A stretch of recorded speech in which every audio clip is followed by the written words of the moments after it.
Cheryldene, and I'm definitely an alcoholic. This is definitely the hottest seat in the room.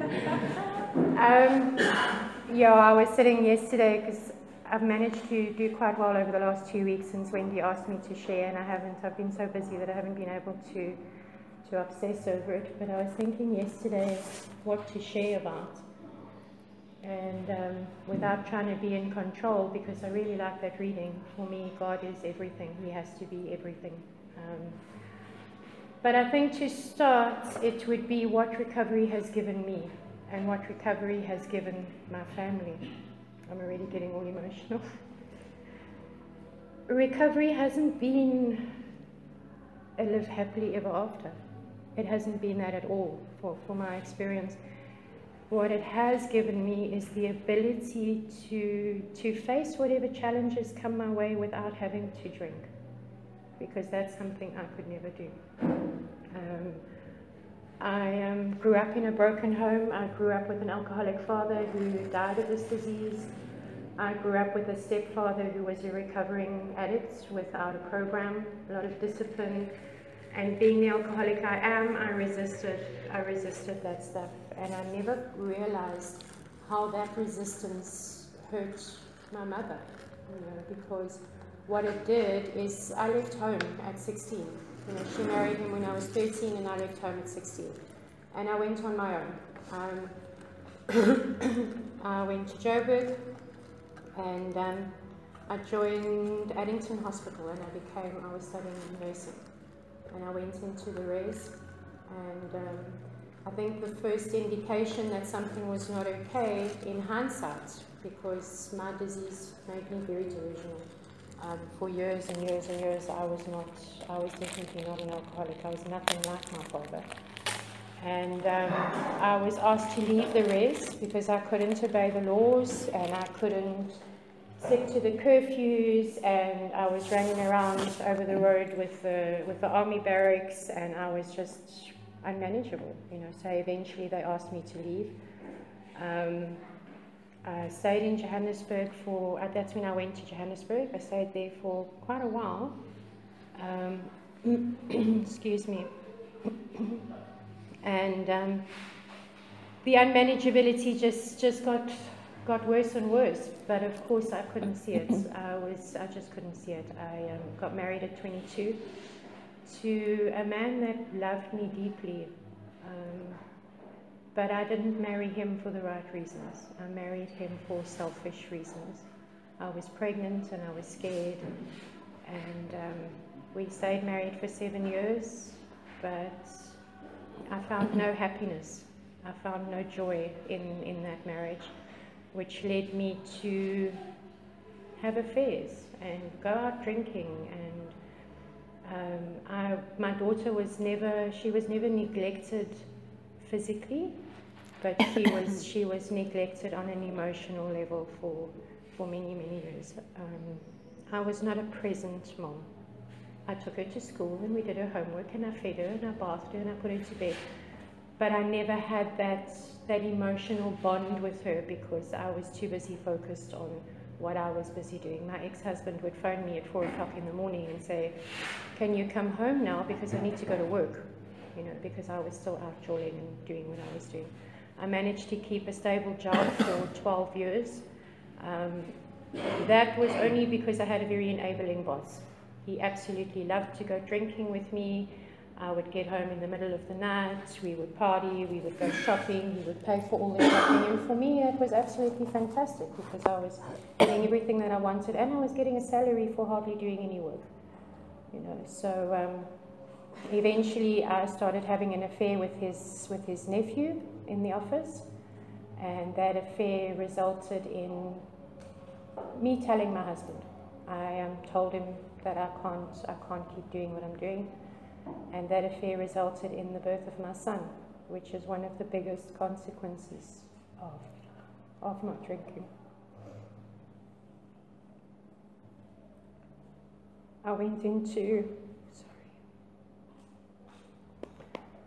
a wellness clinic in Johannesburg because they believed that I was a chronic depressant. And like a lot of us, psychiatric drugs were my answer. You know, I got a whole list of things that were wrong with me. I got comorbid dependency on alcohol, like what the hell is that?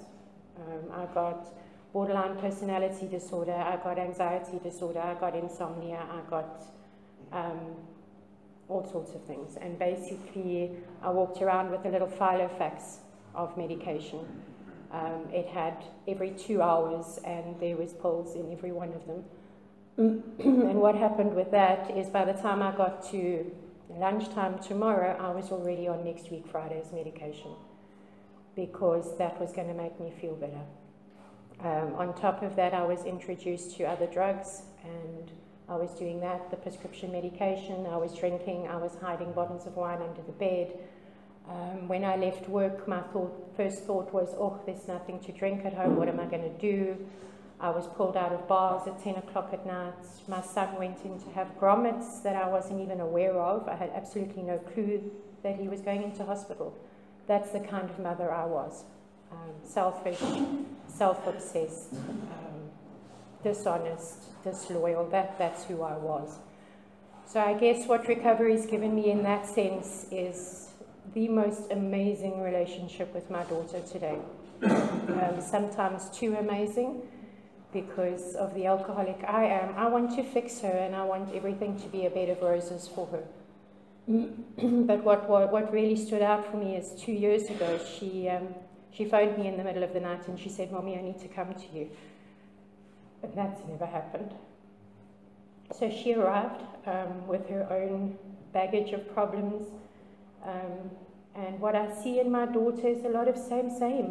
You know, looking for an escape, looking for something to make her feel better. She was self-mutilating, she was drinking, she was staying out until the early hours of the morning, and all I had for her was my experience. All I had for her was what helped me. I introduced her to some people, I took her to therapists, I took her to psychiatrists, and then I kind of sat back and I saw the pattern, and I thought, hold on a minute, this is my pattern. Taking her to a psychiatrist, giving her medication, that's not the answer. I introduced her to one of the girls in the fellowship that had similar experiences with cutting, and she managed to help Cassandra through a lot of that stuff, and Cassandra has grown from strength to strength. And I'm very grateful that I was there for her when she needed me, because my last experiences, if she phoned me, I would sit on my phone so I didn't hear it and I didn't see it, because then I wouldn't feel bad about not answering it. But today she can phone me at 12 o'clock at night and I can say, hello, my girl, what's wrong? And she knows that I will be there if she needs me. My son, facing challenges in recovery, sober. When his father left with him at 18 months, I was the queen of self-pity. My life is so terrible. I hated God because he had blessed me with 2 children just to take them away. I couldn't look at photographs of him without bursting into tears. I couldn't think about him without bursting into tears. And it's been, I worked it out the other day, 8 years since I saw my son. And those are one of my consequences. And not because I'm not putting in the action, and not because I'm doing anything that I shouldn't be doing, but simply because that is God's will. And that is one of the biggest pills I've had to swallow, and know that God is in control of that situation. And it might have absolutely nothing to do with me. It might have everything to do with the journey that he's on. And I started legal proceedings in 2016, and I sent him to a social worker, and the social worker said that he has asked you to wait until he is 13 before you see him. And he turns 13 in April, so I've started the proceedings again. And again, I have been hit with his dad's complete lack of cooperation. And again, I sit on my knees before God and say, what must I do?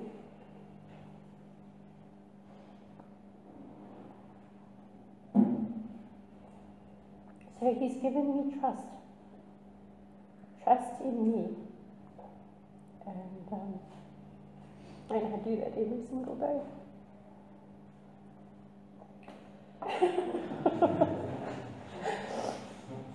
So yeah, I got into a relationship with a fellow in recovery 5.5 years ago, and they say don't get into a relationship for the first year.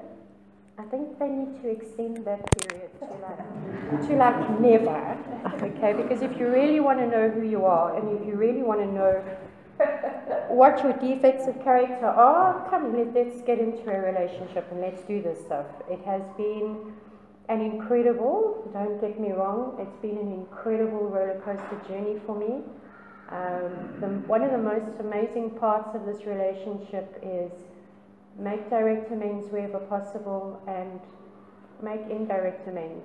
You know, he's got a little girl, and when I focus on indirect amends to my son, then I'm okay, and then I can handle anything that she brings at me and anything that I have to deal with. And if I just carry that through, then she's an amazing part of my journey, you know, and getting out of self and not putting life into these little boxes and letting go of those ideas of how a family should behave, and letting little people grow at their own pace has been something for me that has come up over the last couple of months, which is quite huge. Because in my head, at a certain age, you should be behaving like this, and you should be able to do this by yourself, and you should have this much independence. And honestly, what a load of bullshit, because it really depends on the child. And it's not about me forcing her to grow and be what I think what she should be. It's about letting her be who she is and just expressing herself the way that she needs to express herself without my control and without my rigid little rules that are really quite insignificant in the broad scheme of things. So in 2015, the relationship got quite hectic for me, and through my control. Please understand, it's all through my behavior, and he would be going through some stuff and I would want to control that and I want to fix it and I want to take care of the outcome. And it brought along with it a lot of dishonesties. I started checking his phone, I started listening in on his meeting shares, and I started focusing on him. And he became my higher power. I would get on my knees in the morning and it would, please God, let me be who he needs me to be. Not who God needs me to be. Not let me be of service to other people. So he became my primary purpose. And what that did is, without relapsing, by the grace of God, I went back to treatment. You know, I had to remove myself from that situation and I had to get back to basics. And I had to remember what I am here for. And that is not for the perfect relationship or the perfect person that might fix me, because they're not going to fix me. So we carried on, and then I moved, and the relationship just gradually went downhill, and I couldn't understand why. And I redid my steps, and I always go back to recovery, and I always go back to my solution. And my solution is always looking at my behavior, looking at what I am doing, and not focusing on what the other person is doing. So I redid my steps last year. I'm one of those alcoholics that I need to do my steps every year. That's just the way it is. I have to renew that foundation at least every couple of months.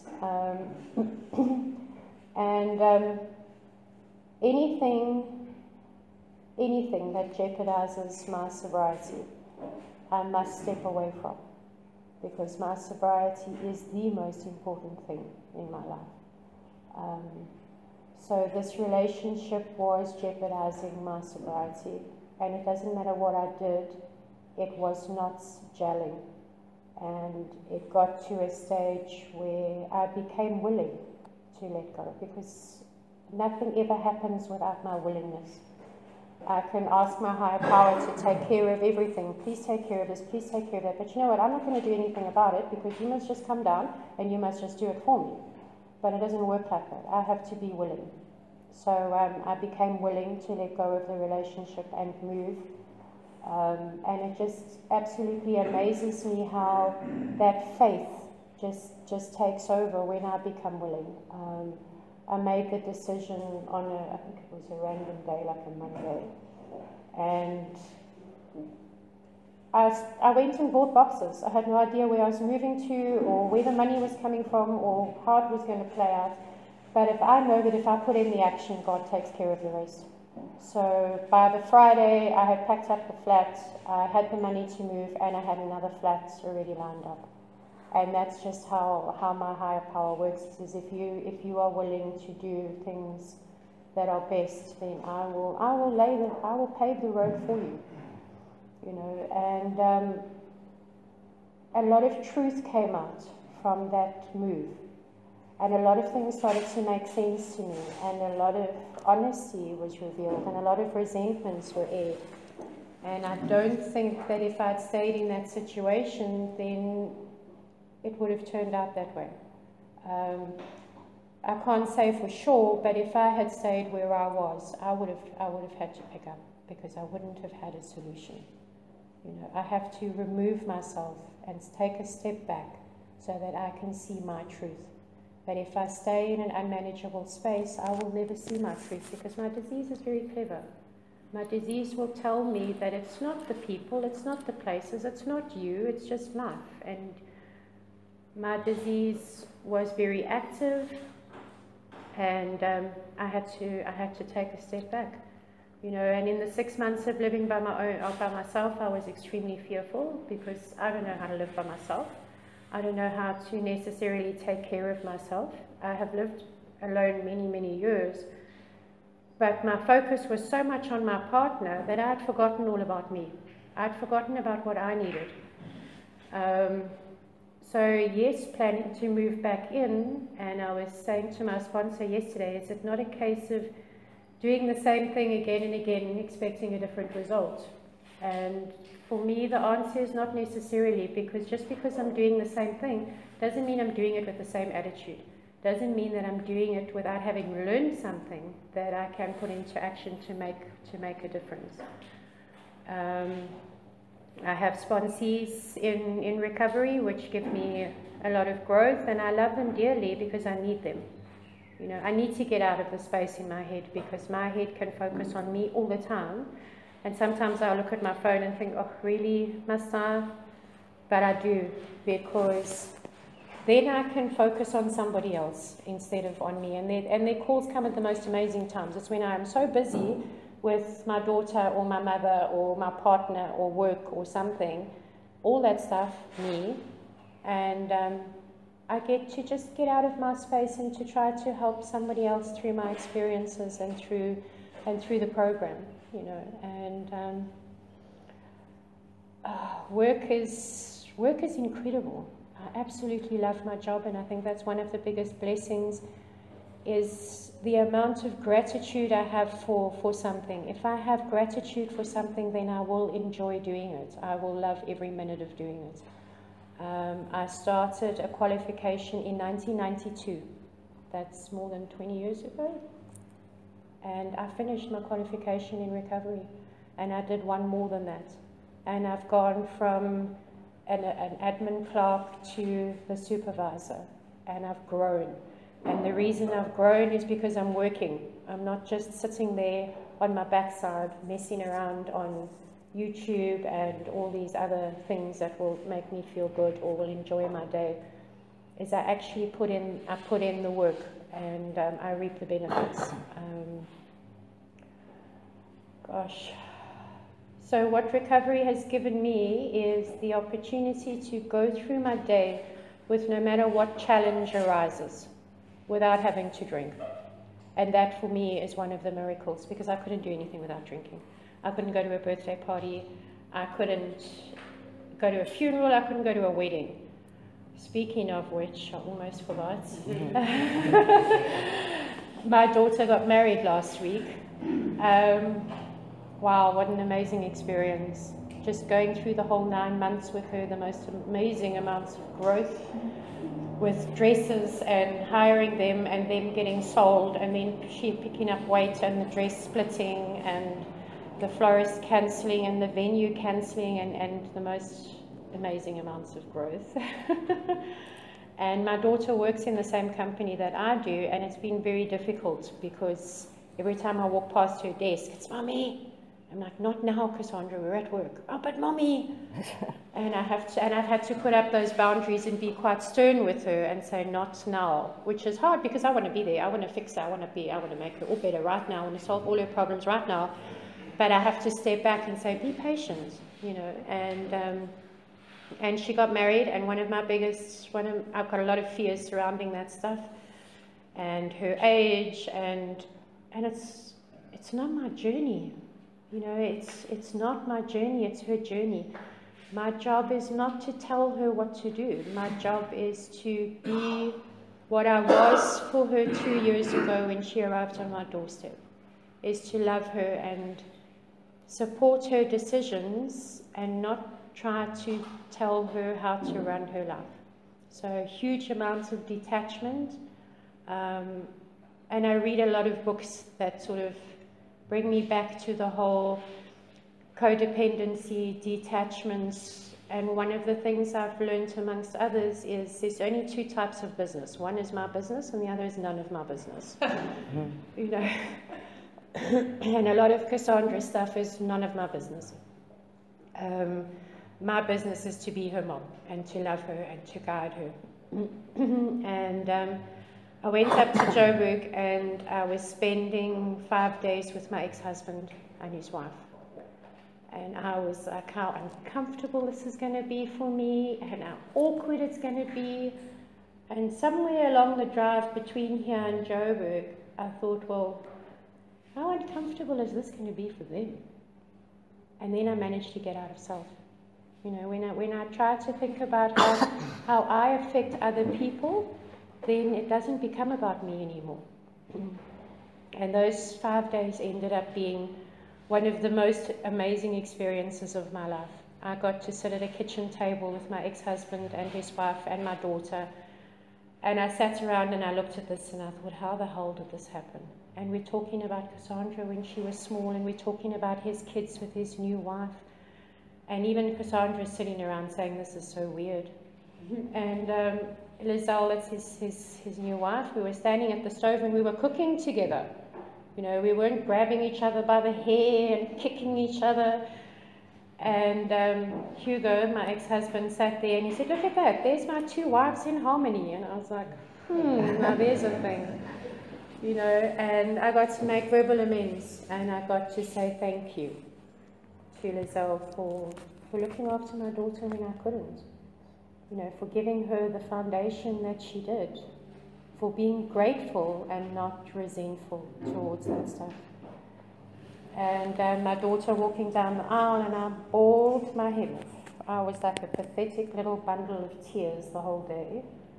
And she's a big girl and I have to kind of like go forth. And yesterday she called me for breakfast and she said, Mom, we need to talk. And I'm like, okay, so now what? And they've made a decision to move back to Johannesburg. And for a moment I thought, well, that's not fair. You've just got here. And then she started telling me about the opportunities that they've been given. And again, I was overwhelmed with gratitude. Gratitude that I'd been there for her when she needed me. And she is not fixed, but she is healthier. And now she gets to take what she's learned and go forth and go and experience her life. And I'm grateful for recovery today. I'm incredibly grateful for the fellowship and all the people that are in my life and the friends that I've made. And my life would not be anything like this today. So no, recovery is not a live happily ever after. It's not pink rose petals. It's challenges and it's uphills and it's life on life's terms. And it's a lot of work, and it's absolutely amazing, absolutely amazing. So thank you to all of you for being a part of my journey. Thank you for your encouragement, and my sponsor. Please try and take my calls a little bit more often. My sponsor is an amazing woman, and she is such an inspiration to me because she's got this family life, and how the hell she copes with these two kids running around, I have no idea. I only have to cope with a little girl every second weekend, and for me that is huge stuff. But she keeps reminding me, don't sweat the small stuff. And she keeps reminding me, live and let live. And those days that she doesn't take my calls is because she's actually forcing me to think a little bit first, to apply my program first, and somewhere in that I find an answer. And then she'll phone me back and I'll be like, okay, I need to do, but this is what I figured out. And she'll be like, so there, you've got it. So now you've practiced your program, so well done. We're like, yeah, yeah. So I'm just incredibly grateful because I could not go a day without having to drink or use some form of mood-altering substances. And today I sit here clean and sober, and I'm eternally grateful to my higher power. He just scoops me up every time. Every time I fall, I get on my knees, and he just brings me back up again. And thank you for letting me share.